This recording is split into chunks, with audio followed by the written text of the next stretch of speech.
Hi guys, Mrs. Huff here again, and we're going to start section 5.2 today. So now we're going to continue on with what we learned yesterday with the powers of the different powers. And now you're going to notice that the exponents or the powers have negatives in them and zero. We haven't noticed that yet. We have not seen anything with a zero or with a negative. The 0, 1 is really easy. Anything to the 0 power, I know you're going to want to think it's 0, but it's actually 1, okay? So anytime you see a 0 power, it is going to be 1, okay? The answer is just 1. If you don't believe me, you can type it into a calculator. It'll tell you. Now, if you have a negative, we don't want negatives. You're never allowed to leave your answer with a negative. So if you ever have a negative exponent, you have to simplify it. It doesn't make sense for it to be a negative. Okay, 3 to the negative 2. So I'm going to do 3 times 3 negative 2 times. Does that make sense? Can I do something negative 2 times? Not really. So we're going to take that negative and we're going to make it a positive because I know how to do 3 times 3 twice. Okay, so we're going to take that negative, we're going to make it a positive. Well, we can't just make it a positive. Right now we have 3. Or if we want to make it as a fraction, it'd be 3 over 1, right? So we're going to flip that fraction of 3 over 1 over. So we're going to put the 1 on top as a placeholder, put the 3 on the bottom, and now we can take that negative 2 and make it a positive 2 on the bottom, though. So it went from the top to the bottom. If it was on the bottom already, it would go to the top. It just switches from the top to bottom. So now the 1 stays the same. And now I know how to do 3 to the second power. 3 to the second power is 3 times 3, twice. 3 times 3 is 9, not 6. Not 3 times 2, although a lot of kids like to make that mistake. Make sure it's 3 times 3, 2 times, which is 9. And you would leave it as 1/9, or you could leave it as 1 over 3 to the second power. It just kind of depends on how you want to answer the question, but both of them are right. Anytime you have a 0 power, it's automatically 1. That one's easy. Here, we have a negative 2, but we have a fraction here. Okay, so with the fraction, like 3 over 1 was a fraction, we're going to flip the 3 over 1, but here we're going to flip the 1 over 5. So when you flip 1 over 5, it becomes 5 over 1. 5 over 1, though, is just 5. So why would I don't need a 1 on the bottom. I can just flip it over and make it a positive 5. And now the negative 2 becomes a positive 2 because I flipped it. I basically took this 5 and brought it up to the top and made it positive 2. 5 times 5, we can do that. That's super easy. You can leave it as 5 squared, or 5 times 5 twice is 25. Both of these are correct. And a lot of times I just leave it like this. Okay, I leave it like that because you don't need to do anything extra. Just kind of depends on how the answer is wrote up on the test. And you're not going to know when you take the SAT how they're going to have it, but they'll either have one or the other. They won't make you choose between both because that wouldn't be fair. You're going to have to, you wouldn't be able to choose. They're both correct. So they'll only have one of these options on the actual answers on the SAT or on a test you take for me. Probably most likely it's going to be the exponent one. Now this one, the base is 0.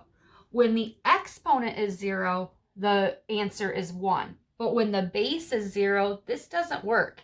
You can't do 0 times 0 times 0 negative 5 times. It just doesn't make sense. And if you try to flip it over, 0 over anything, if you try to flip it over and put the 0 on the bottom, you can't divide by 0 either. If you type that into your calculator, you're going to get a dividing by 0 error. And what that means is you can't divide by 0. You can't take 10 students and divide them into 0 groups. You can divide them into 1 group, you can divide them into 2 groups, you can divide them into 5 groups, but you can't divide them into 0 groups because they're at least going to be in 1 group. So when you have a 0 as the base, it just does not make sense, and our answer is undefined. That doesn't happen very often. It's a rare case, but when you do get the 0 as the base, I want you to know the answer is undefined. So now go ahead, I'll push it down first so you can see them. Go ahead and try the checkpoint number 1, number 2, and number 3. You're going to want to pause the video at this point and come back to it after you've answered those 3 questions, and then check your answers and check your work. Make sure if you get it wrong that you fix your answer, because you can use all these notes on the test. So at this time, I'm going to answer the questions for you. Anything to the 0 power, that one's an easy one. Doesn't matter if it's a fraction or a -7 or whatever. If it's to the 0 power, it's automatically 1. When I have this -2, I can't have a -2. So I need to take -8, which is a fraction, -8 over 1, and I need to make it a fraction and flip it over. So when I flip it over, I have a 1 on top, and I still have the -8 on the bottom, so I'm going to keep it wrapped tight in those parentheses, just like we did in 5.1. Now the -2 becomes a +2. Notice I did not change the -8. The -8 went to the bottom. It didn't change. It's the exponent that changes the symbol. Okay, so now I keep the 1 on top, and you could just leave your answer like this, or you could do -8 squared. -8 times -8 is a +64.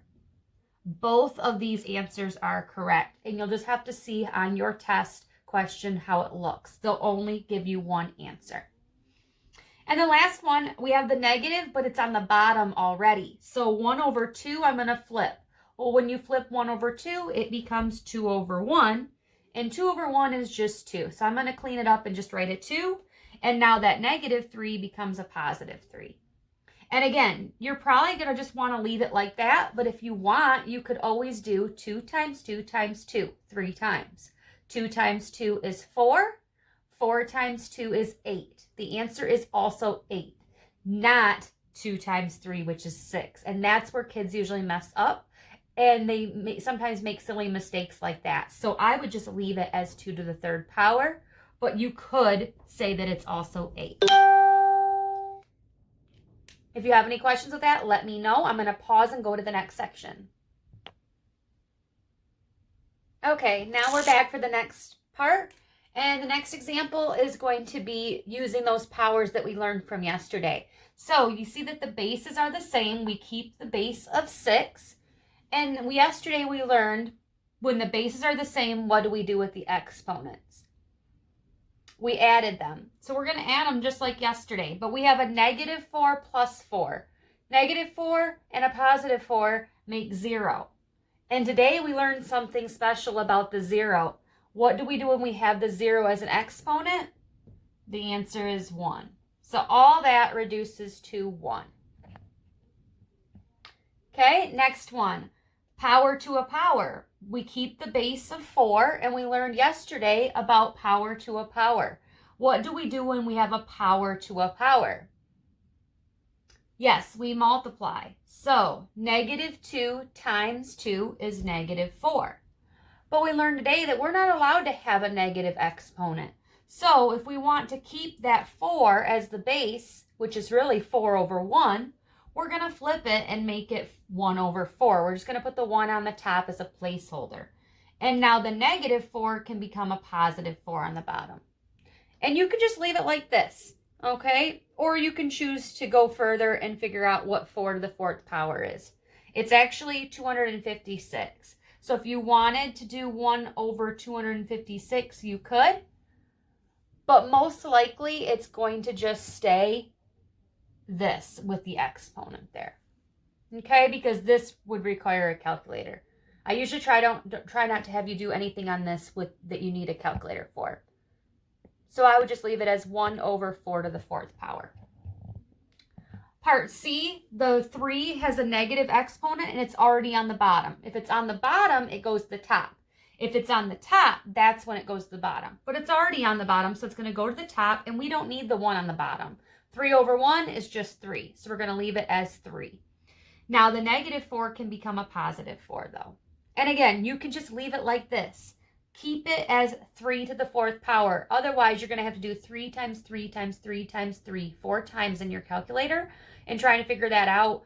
It's probably not necessary. The answer on the test or on the SAT question is probably going to be left as a power. But if you wanted to, it's 81. So you could always go further and figure out that 3 times 3 times 3 times 3 is 81. And now, yesterday we talked about this. When you have a base and they're the same, And one's on top and one's on the bottom. What do you do with those exponents? We learned that yesterday. We learned that you subtract them. So we're going to subtract -1 take away 2. Now be careful. -1 take away 2. That's like you owe me $1 and now you're trying to borrow $2 more.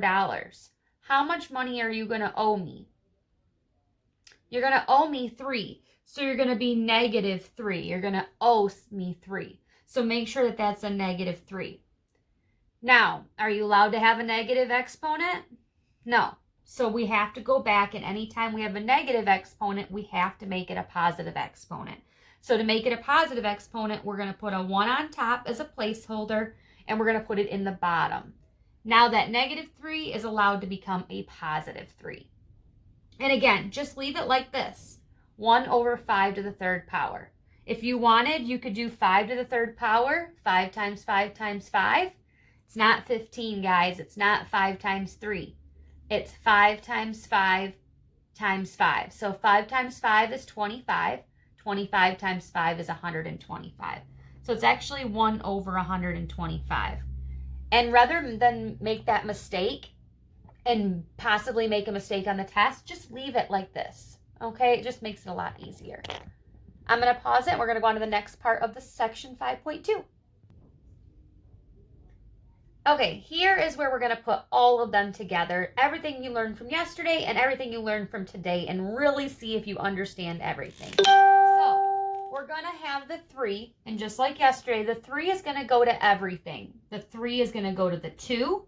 It's also going to go to the x, and it's also going to go to the y. There are 3 things inside the parenthesis, 2, x, and y, and all of them get the 3. So, the 2 gets the 3, the x gets the 3, and the y gets the 3. But wait a minute. The y already has a -5. So power to a power, what do we do with that? What do we do when we have power to a power? We learned that yesterday. Power to a power, we multiply. So you have -5 times 3. That's -15. Now, we would be done, but are we allowed to have negative exponents? No. We have a positive exponent and a positive exponent, but that one's negative and it's not allowed. So we're going to try to clean stuff up. Now, another thing I can clean up is this 2 to the 3rd power. Okay, if I want, I can do 2 to the 3rd power. You should probably memorize 2 to the 3rd power. It's 2 times 2 times 2. A lot of people think it's 6. 2 times 3 is 6, but it's not. It's 2 times 2 times 2. 2 times 2 is 4. 4 times 2 is 8. So it's actually 8. So we're going to clean that up to an 8. The x to the 3rd just stays x to the 3rd. And now what do you think we're going to do with a -15? We're not allowed to have a negative. We want to make it positive. So to make it positive, if it's on the top, where's it got to go? The only other spot is for it to go to the bottom. And it becomes a +15. These 2 are allowed to stay where they're at because they are a positive exponent. But when you have the negative exponent, it's got to go to the bottom. And that would be our final answer. I'll pause it. We're going to do some scientific notation, and then we'll be done with this section. Okay, so this part is all about scientific notation. I can't teach you the new stuff until we review what the old stuff is. So scientific notation, you probably learned in science class, and you probably learned it years ago. You might have forgotten it, though. So we're going to go over it real quick, and then I can show you the new scientific notation stuff with the algebra. So scientific notation is helpful when you have really big numbers or really small numbers. And that's why it's helpful in science, because in experiments, in real life situations, you sometimes have things that are very, very small and microscopic. So, or very large. Let's talk about this number. This is a very large number. I would love to win this in the lottery. Okay, $42,590,000. That'd be nice. So, when there's no decimal, it's automatically at the end if it's not showing. You're going to count until you get to a number between $1 and $10. Right now, it's way more than $10.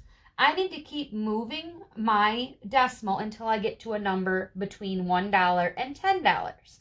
Right now, it's still too much. So we're going to keep going, keep going, keep going. Okay, right now I'm at $425. Still too much. What about $42.50? 59 cents. Still too much. Okay, so go one more time and you get $4.25. $4.25 is between $1 and $10. So we know we've got to the right number. And it's usually all the way to the end except for the last number. So now you're going to count how many times you jumped. 1, 2, 3, 4, 5, 6, 7 times I jumped. So the answer is 4.259. You don't need any of these zeros, just the numbers. And we jumped how many times? 7 times. So we're going to do times 10. It's always times 10, and it's the only time you'll ever see me write an X for times in algebra. Usually we write a dot, but for scientific notation, it's kind of old school, and we're going to go back and write the X. And I moved it 7 times, so it's a positive 7 exponent. And that's because I'm dealing with a very large number and I'm moving this direction. If you were to move the other direction, or you're dealing with a very small number like this, you're going to move it the other direction, and that exponent is going to change to a negative. So let's look at that. This is a very small number. It's not even a 50, it's less than a penny, okay? $0.00. Okay, so we want to get to something between $1 and $10. Well, I know $5.74 is going to be between $1 and $10. So I'm going to count the jumps. 1, 2, 3, 4, 5 times, but it's going the other direction. And it's a very small number. So we're going to do 5.74. Make sure that number is between $1 and $10. And we're going to multiply by 10. And we moved it 1, 2, 3, 4, 5 times, but we moved it the other direction. And since it was a really small number, we're going to use a negative 5 as the exponent. It works the same way when you're going the opposite. So this is scientific notation. We're going to go back to what we call standard form, which is just a normal number, a really big number, a really small number.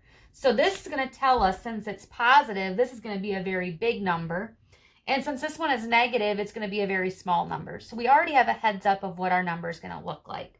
So I want a very big number, and I'm moving it 6 times. So here's the decimal. 1, 2, 3, 4, 5, 6. And I kind of ran out of room, so I would fill zeros in there. So 2, 0, 0, 7, 5, and I ran out of room, so I had 2 more blank spots, which I'll make zeros. Now the new decimal is here. At the end, you count 1, 2, 3 to the left, comma, 1, 2, 3 to the left, comma. $2,007,500. That'd be great to win on the lottery. Okay.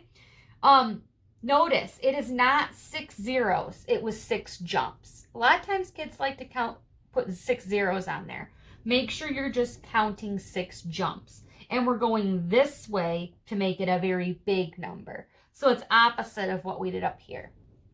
We're going to do the same thing over here. We're going to move to the left now to make it a very small number because this is negative.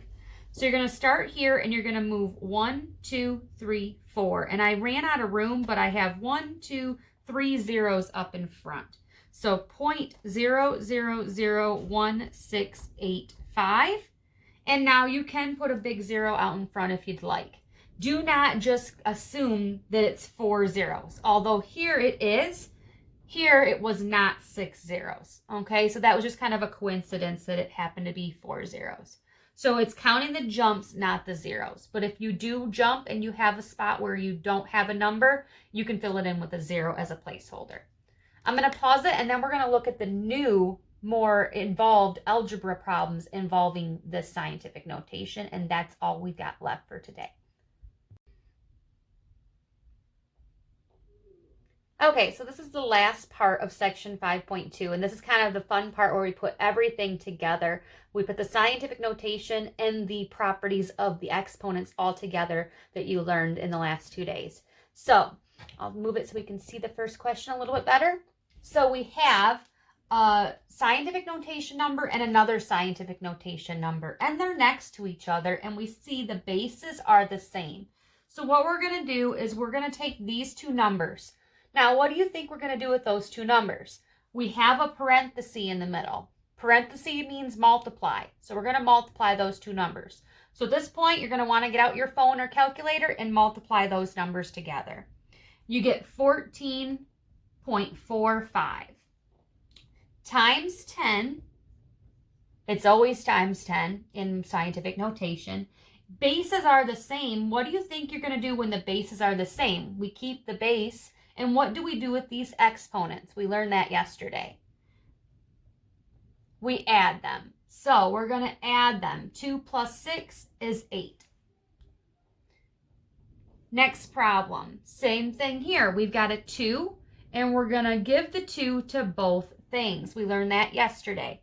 So you're going to do 1.5 to the second power.